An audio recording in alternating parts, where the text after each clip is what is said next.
Nous recevons ce soir Monsieur Tanley Joseph pour un entretien exclusif. Bonsoir Monsieur Tanley. Bonsoir, Monsieur Kolo. Bonsoir à tous les fans de la page VTT Dreams. Vous êtes un jeune opérateur économique dans la ville de Douala. Dans quel domaine exercez-vous exactement? Oui, pour ce que j'ai fait dans la vie, j'ai ma petite entreprise qui s'appelle El Magnifico Lubrifiant, qui est une entreprise qui fait dans la vidange, l'entretien automobile, paralysme, géométrie et pneumatique. Nous faisons aussi dans la distribution des lubrifiants industriels. À côté de votre vie professionnelle, vous avez une passion et cette première passion, c'est la petite reine. Pouvez-vous nous en dire un peu plus? Le cyclisme pour moi, c'est une passion qui m'anime depuis que je suis encore tout petit. Et dans ma tendre enfance, le vélo n'étant pas à la portée de tous, on louait souvent des vélos pour aller faire quelques tours. Genre, on a réussi à économiser 25 francs. Et puis on vous dit, bon, tu as 3 ou 4 poteaux à sauter ou à faire 2 ou 3 tours avec le vélo. Et tu deviens remettre. C'est comme ça que on faisait pour passer quelques coups de pédale.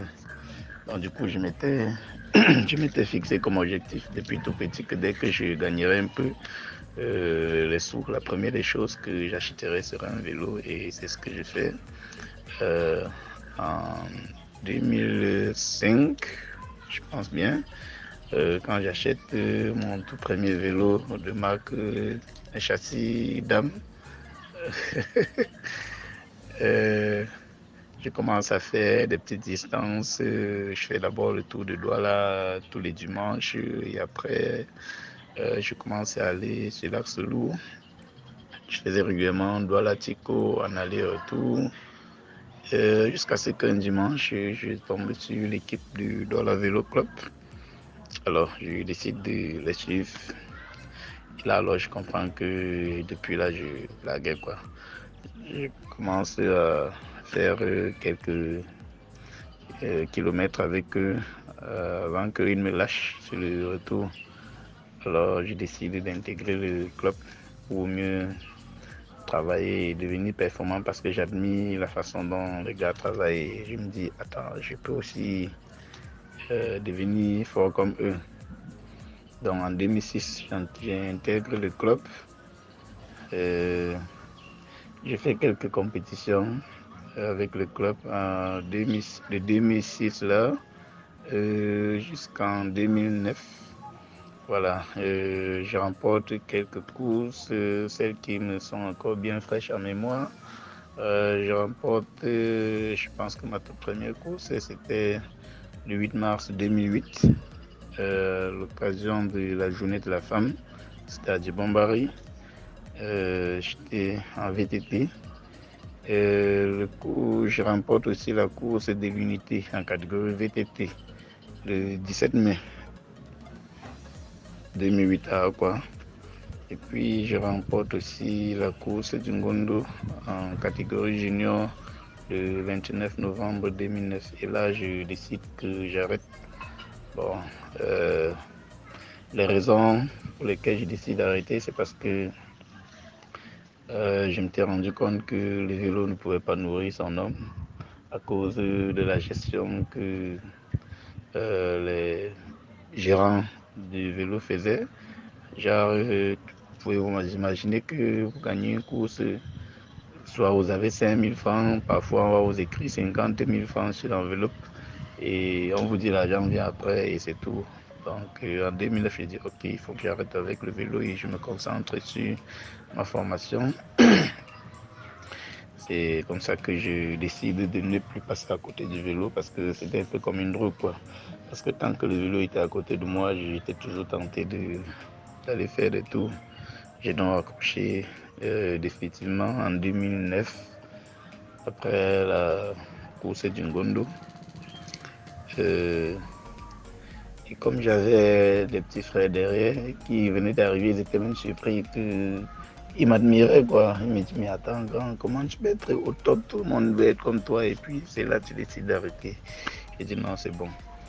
Alors, on est resté en contact, je suis resté en contact quand même avec les amis du vélo et 10 ans après, un de mes amis qui était venu me voir ce jour en 2009, puisqu'on est resté très potes. Il m'a dit, mais gars, viens, on va faire du cyclotourisme. Je suis dans un club où on s'amuse vraiment. Ce n'est plus le vélo pour chercher à gagner sa vie, c'est le vélo passion, quoi.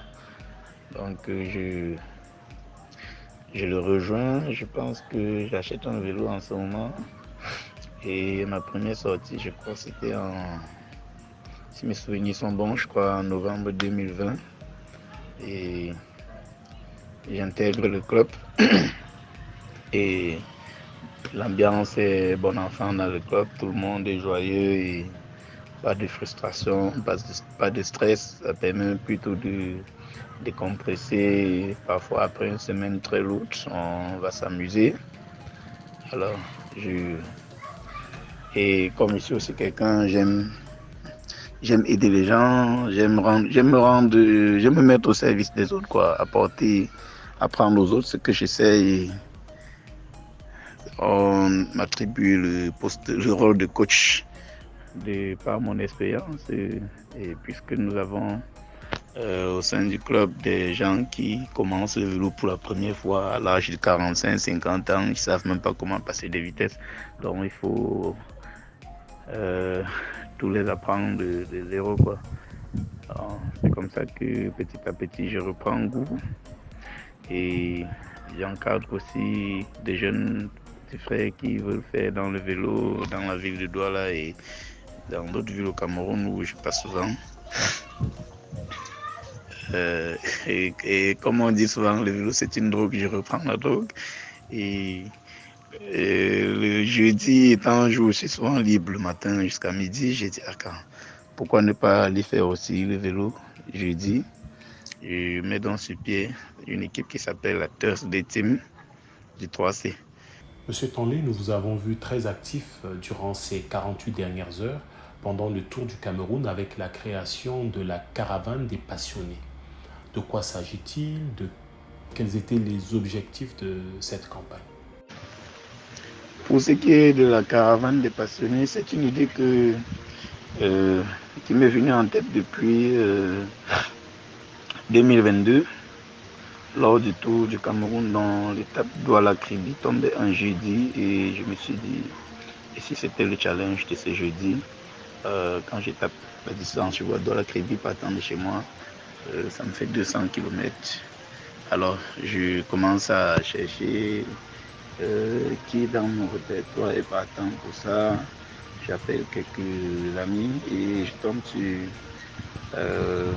ATM. Bon, il s'appelle Abel Théodore Mokoy. Dans le jargon du cyclisme, on l'appelle par son diminutif ATM pour m'accompagner dans ce nouveau projet. Il dit, oh, c'est d'accord, j'ai valide.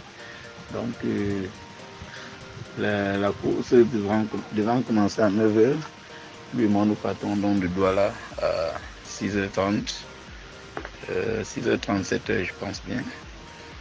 Et on est arrivé à Kribi, je crois, quelques minutes avant les coureurs. On a vraiment aimé, on a été acclamé parce que quand on est arrivé, beaucoup de gens pensaient que c'était nous les hommes, on leur disait non, on est juste des éclaireurs, on balise juste la route pour que les professionnels viennent passer, quoi. C'était amusant, c'était déstressant et voilà. Et c'était aussi bien pour la santé parce que de temps en temps, il fallait se dégager comme ça, quoi. Donc, pour 2023, pendant le tour, je n'ai pas eu vraiment le temps. J'étais un peu bousculé par le boulot, donc je n'ai pas pu faire la caravane des passionnés pour 2024. Je rappelle donc ATM, je lui dis, gars, il faut qu'on continue ce qu'on avait commencé. Il dit, ok, c'est bon.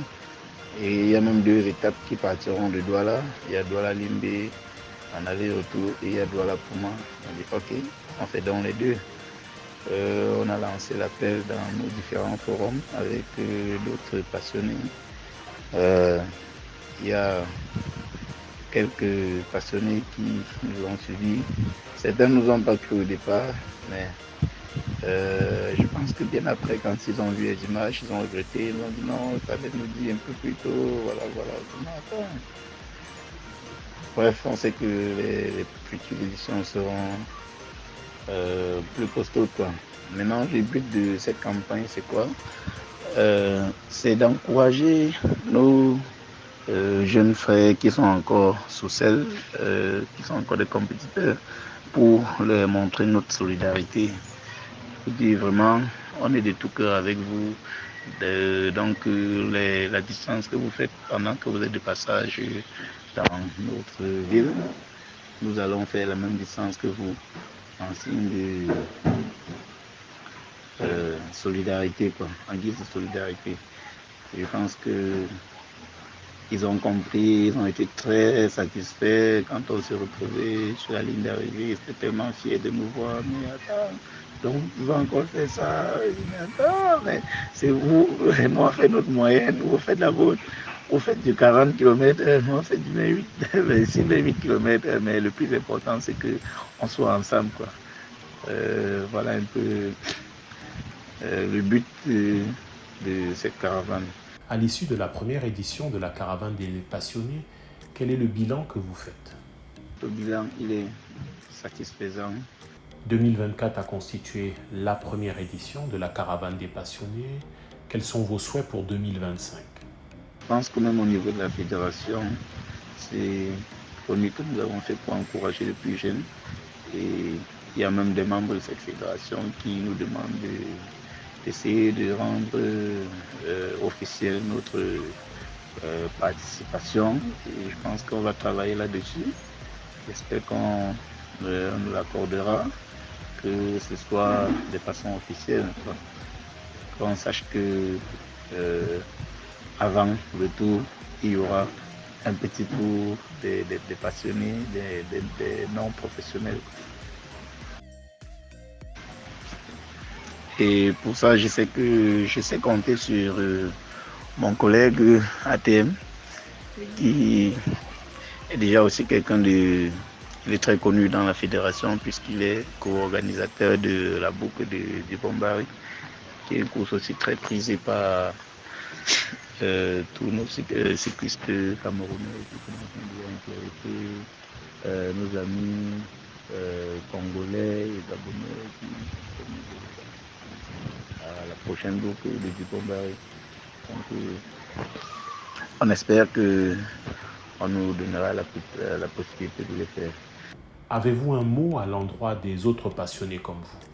Je demande simplement à tous ceux qui aiment la pédale de s'impliquer dans ce projet, peu importe le résultat.